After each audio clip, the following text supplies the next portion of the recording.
February the 18th, 2003. Your mother is always with you. I wrote to Howie saying, Dear Howie, it was nice meeting your friends Willow, Lynn, and Adam. As I was reading the following, I was thinking of Willow raising her child and now her child raising Adam alone, and was thinking I would forward it to you for you to send to them. It was written for Good Housekeeping Magazine in 1933 by Temple Bailey. By the time I reached the last couple of paragraphs, though, it spoke to me even more of your mother. The young mother sets her foot on the path of life.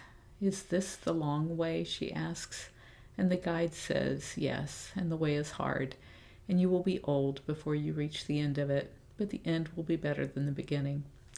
But the young mother was happy, and she would not believe that anything could be better than these years, so she played with her children, and gathered flowers for them along the way, and bathed them in the clear streams, and the sun shone on them, and the young mother cried, Nothing will ever be lovelier than this.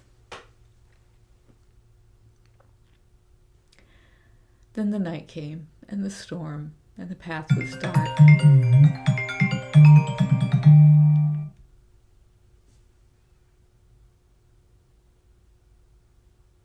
Then the night came, and the storm, and the path was dark, and the children shook with fear and cold.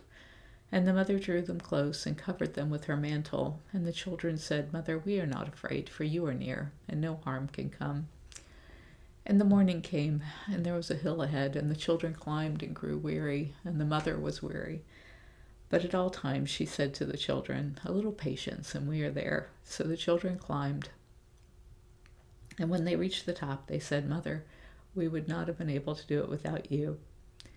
And the mother, when she laid down at night, looked up at the stars and said, This is a better day than the last, for my children have learned fortitude in the face of hardness. Yesterday I gave them courage. Today I give them inner strength.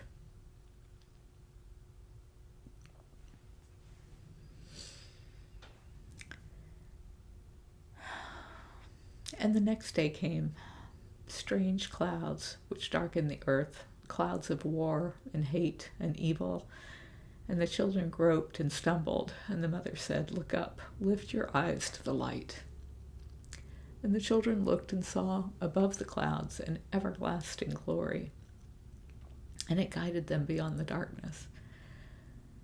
And that night the mother said, This is the best day of all, for I have shown my children God.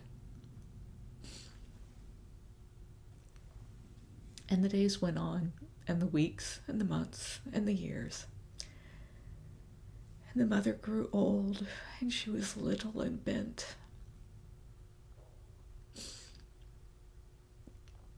But her children were tall and strong, and walked with courage.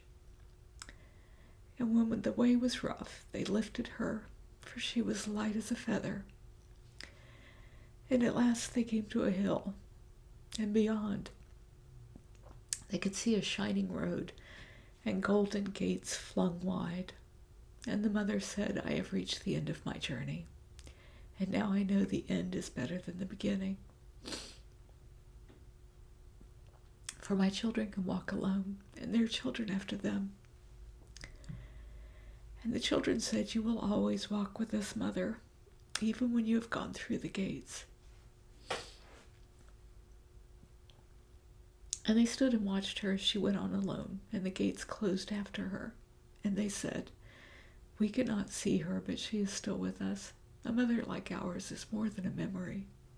She is a living presence. Your mother will always be with you. She's the whisper of the leaves when you walk down the street. She's the smell of bleach in your freshly laundered socks. She's the cool hand on your brow when you're not well. Your mother lives inside your laughter. And she's crystallized every teardrop. She's the place you came from, your first home.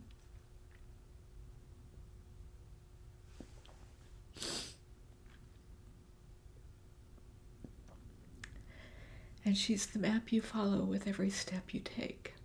She's your first love and your first heartbreak.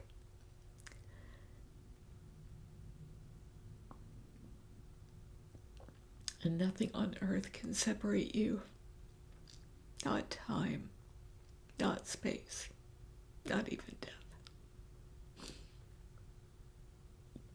Howie wrote me back saying, I saved reading this until I could do it leisurely. Hard not to get watery eyes. Thanks for the thought, Howie.